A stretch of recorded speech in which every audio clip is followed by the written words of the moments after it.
Once again, it is sokdam 시간. Alright, so here we have 산개 비지덕.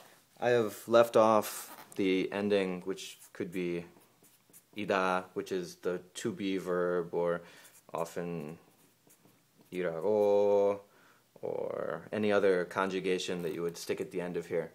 Alright, well, what is this? We've got a noun phrase at the beginning, right over here. This 산개 is what? It is a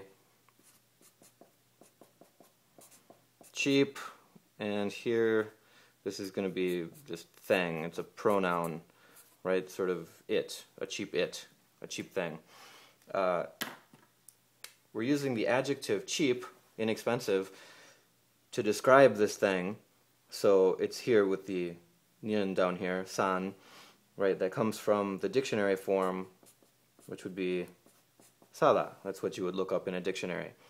Okay, and we should also pay attention to how this guy is originating, because really the word for this pronoun it is 것, right? It would just be like that, and then what's happening is we're adding on the subject marker e, and you could write it like this instead of like this, and it would still be good, right? You could say 산 것이 비지덕. That would be cool.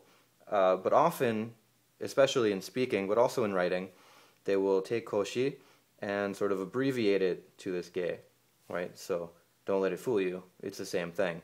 So we've got something cheap. A cheap thing is what the subject is over here.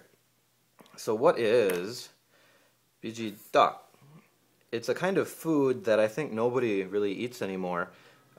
If you look it up, it's a dreg cake, which is sort of made from the junk at the bottom of a pot, right? Like if you're desperate to make some food, I guess you could make it and mix it together with bean curd and some flour, I don't know. Anyway, it is not delicious, is the summary. So I'm just going to say it's a kind of bad food, which is not really a good translation necessarily.